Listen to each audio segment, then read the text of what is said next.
안녕하세요. 알면 알수록 재미있는 정신간호 역사에 대해 발표할 윤지혜입니다.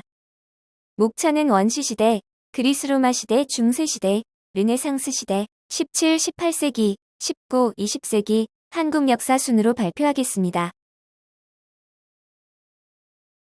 먼저 서양의 정신간호 역사에 대해 알아보겠습니다.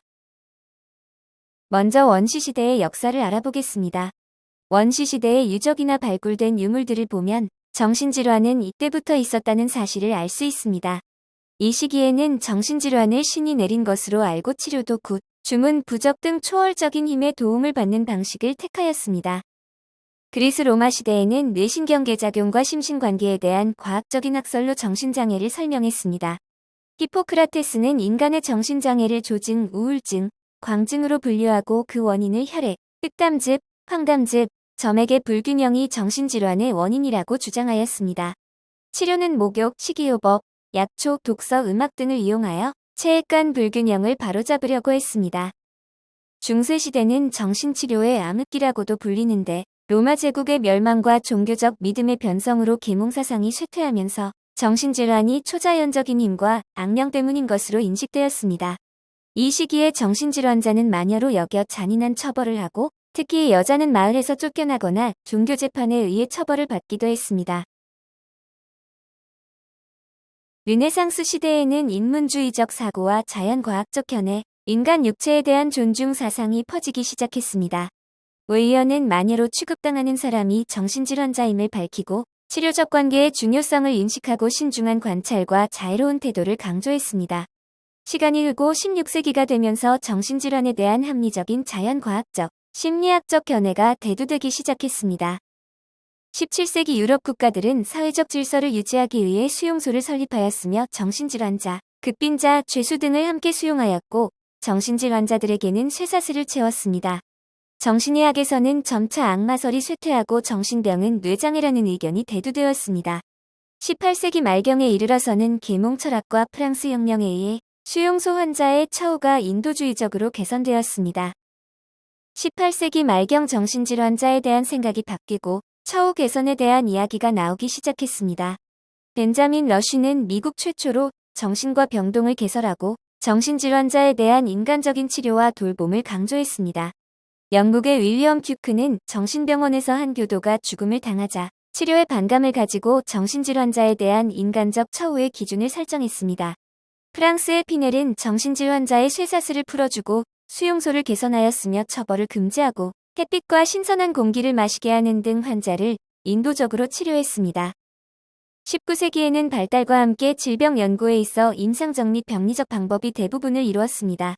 19세기 중반에 이르러서는 뇌는 마음의 기관으로 인간 행동은 철학이나 종교에 의해서가 아니라 신경학적으로 정신장애가 생물학적 원인에 의해 생긴다는 견해가 강해졌습니다.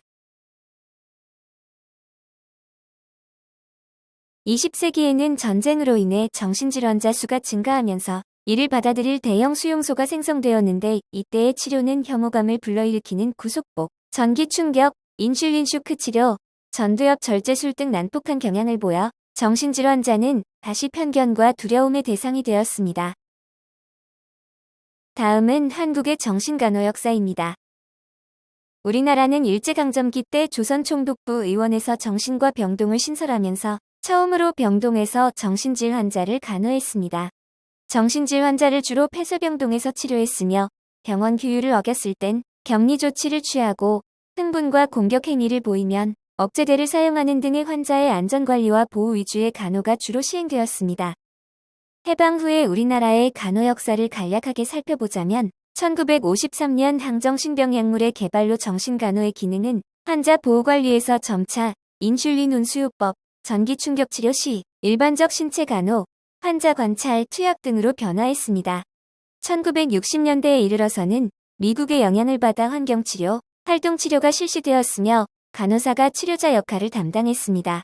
1970년에 대한간호학회가 창립되어 간호학의 학문적 발전을 이루게 되었고 정신간호학회는 1년 뒤인 1971년에 분리 구성되어 학회 활동을 시작했습니다. 1972년에는 우리나라의 정규 간호교육과정에 정신간호학이 최초로 포함되었고 1991년 용인정신병원을 처음으로 정신간호사 수련을 시작했습니다.